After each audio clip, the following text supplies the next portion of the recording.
We have 3 children and obviously one on the way. Taylor is 6 years old, Isabel 4, and Trevor's 2.5. I think just having this 4th baby really made us think about, childcare needs, and we... Yeah, the criteria that we looked at, as Stacey mentioned, was the age of the person, maturity of the person, the experience that they should have, prior experience. There was a multitude of choices that we had. The fact that she was a nurse, and we actually looked at that we had a choice. It wasn't, we had just one person. And I guess just to have the 3rd pair of hands will help us out tremendously. We were looking for something that would be in-home care for my kids to be home, to be siblings together, and that I could go back to work. Yeah, it's like having a cousin come visit for a year. It's, they just become part of the family. They help out with things. Sometimes they go do things with you, sometimes they don't. It's really nothing for a host family to be nervous about at all. We try to get good families who need good child care, and it's a give and take situation. They expect something from the au pair, and in return the au pair gets to be a member of their family. What better way than to be here with a native from the U.S. My name is Margaret, I come from Germany. I'm here in the United States since 4 months. I live here in Herndon, it's close to Washington, D.C. And I take care of 3 children. The girl is 7, her name is Amelia, and 2 boys are Matthew, he is 11 years old, and the other boy is Taylor, he's 12 years old. To become an au pair was, I could start studying in another country, that was the other option. But it was not really living with a family. That would mean living, with other students. And I really wanted to know about the American culture. I said, okay, why don't you get to know America, how it really is, and living with a family? And that's why I chose this. I learned the language, I can study a little bit, I can work together with the children. It's everything on one thing, everything I like to do, and it's just great.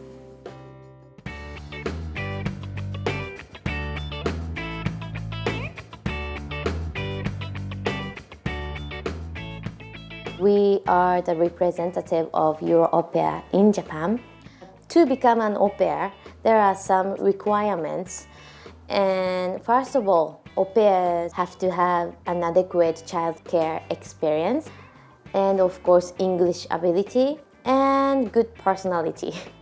And during the screening test, especially during the interview, we try to see the real personality. We are always trying to know about the applicant more and more. And I want them to know us also, because we support them to go abroad and stay in the United States for 1 year.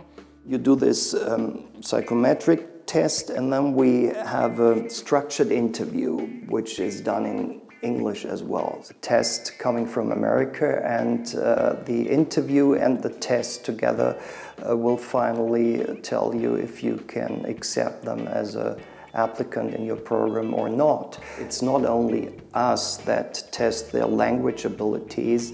As soon as they try to get their visa, they are tested at the American Embassy as well. So there are actually 2 institutions testing their language abilities. After the au pair passed our screening test, now has to prepare all application documents, and I am in charge of verifying references.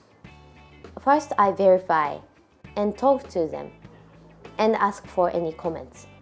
I write down those additional comments on the reference sheet in order to introduce the person in different ways to the future host family. As soon as they are accepted in the program and the application package has been sent to the United States, we invite them for an orientation. And it's a very detailed preparation for their 12 months in America. So it starts with the trip to America, with the orientation in New York, problems they might face, currency, traffic. We tell them about anything we can think of. And after this orientation, we usually let them talk to ex-AuPairs who have been to the United States so that they can ask them what their experience was like. So by the time they finally get on the plane and go to America, they should be well prepared. I think the first thing when you arrive here is that you need to learn to be tolerant and that you have to work with the family. It's always a give and take.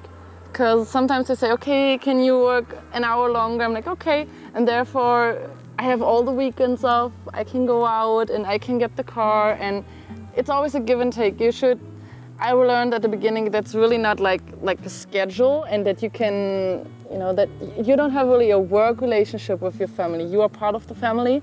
And everybody knows how it is to have a brother and a sister. It can happen something. It's not really like when you are at work that you have your straight schedule, and I do things with them. I go to the pool with them, having fun, and you can go shopping with the children, go eat ice cream, or you go to the zoo, or just go into DC and have a walk or something like that. Like today we go to the outdoor pool and I prepared a picnic for them. For me it's not really work, really not. They invite me to a lot of things. They take me to their friends and they show me their work and they let me know about their feelings, about their past, about their family, and that's really nice. You get really close to a family, and I don't really want to think about leaving them later. I try to keep that away.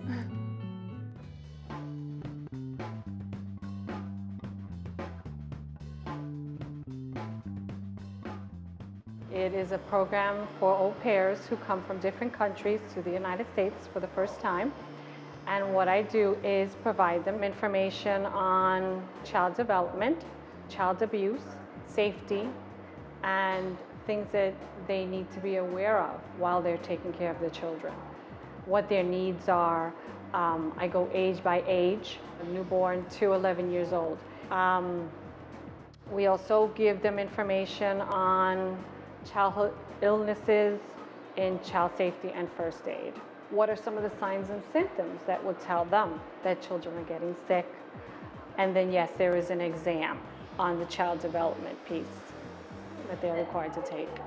And also, it's a great opportunity for them to meet each other, to kind of give each other support, and to have long-lasting relationships. I just think it's a good tool for them to have before they go on to the families.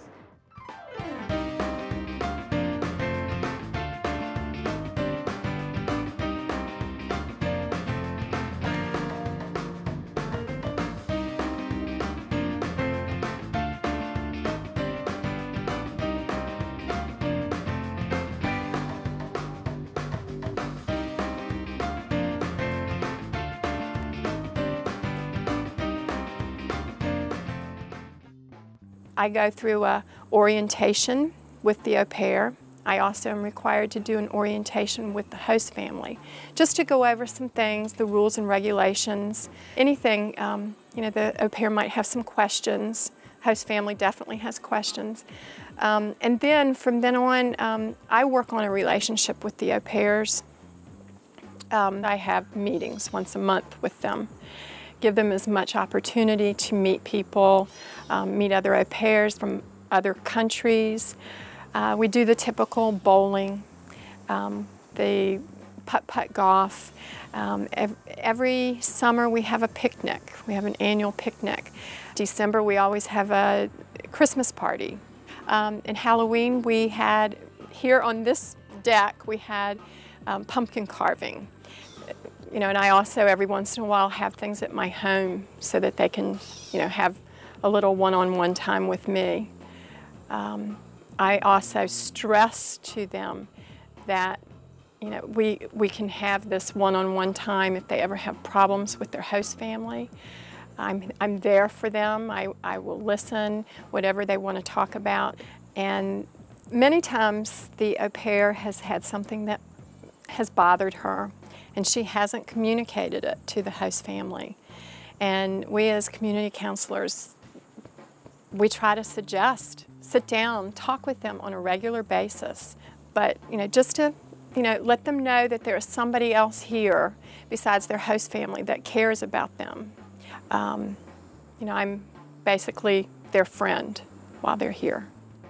It's just great. Life is different. You don't have to worry about things, about the next job or about school, because everybody helps you. Like, I have my counselor when I have a problem. My family is every day is asking me, how was the day with the children? Do you need help? Shall we talk with them? I don't take that for granted.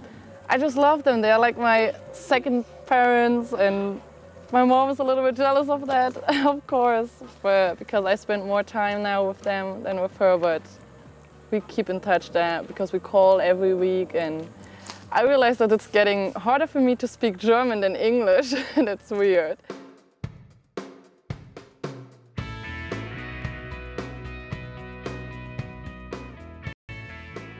Their purpose of coming is a cultural exchange. And we stress that they are not professionals that have child care in their background, some kind of experience. They are not professionals. They come over here, they love being with children. Some families, you can tell they're not quite sure what it's going to be like to have someone else in their home. So what I do, I set up a meeting, and I go and I interview the family. And then at that point, if they have questions on the selection process, I give as much guidance as I can at that time. And I meet the children. We're required to have all of the family members there. I want to see that they're going to be warm and include the au pair in their activities. I want to see that the kids are going to want to have this au pair in their home, and one that they're going to be able to work a relationship. EurAuPair has a website that is wonderful. It's very user-friendly. So after my interview with them, they will use their password, and they will go in, and they are able to search any age, any nationality, and they are able to look at all of the profiles of au pairs. It's, as I mentioned, tells about the interviewer's comments. It tells that they're healthy, and it basically, it also tells what their experience has been. There's also included a letter from the au pair, and included with this letter are photos. And normally they're photos that show the au pair with children, and they narrow down their choices. And then also what they do is they call this au pair. They're required to call, and you can pick up a lot of information just from that. The enthusiasm that the au pair will have, in coming to be with this family. And they say, we're going to call back. They talk about it, and then they call back and say, would you like to be an au pair with us? And then from then on, it's up to EurAuPair. It's probably about a 2-month process. And then from then on, hopefully it's a good match and, a wonderful year. I meet myself with other au pairs, and we try to visit other cities. Like last weekend, we were in Baltimore in the National Aquarium, or we want to go to Virginia Beach just to see a little bit the area around here and a little bit of the culture, and just meeting with other Americans or with other au pairs. And I just love to work with children. I thought a little bit practice before starting the studying, and I just wanted to have a break, to think about my life and what I really want to do. And I think this year is great for that. Even if I don't want to start studying psychology after that, this English experiences, I can use that everywhere, and I hope I don't lose that later when I don't practice anymore. Yes, if you want. And the children help me a lot. know, during the day, to talk English all the time, and they correct me. That's very important for me. You get to know people every day, you meet new people every day. They just talk to you in Starbucks, like, oh, you have a nice accent, and you just start talking with them, and you don't have that in Germany. And I'm a very outgoing person also, so I would really miss that in Germany. That's why I would like to stay a second here.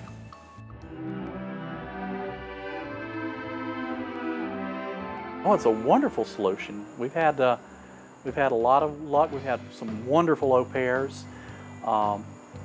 They have done wonderful things with our children, and we always seem to get what we need at the time.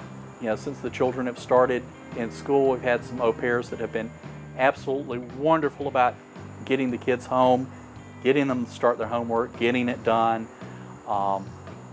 You know, they're very firm about it, but have been very, very kind and loving about it too, so that it doesn't become a chore.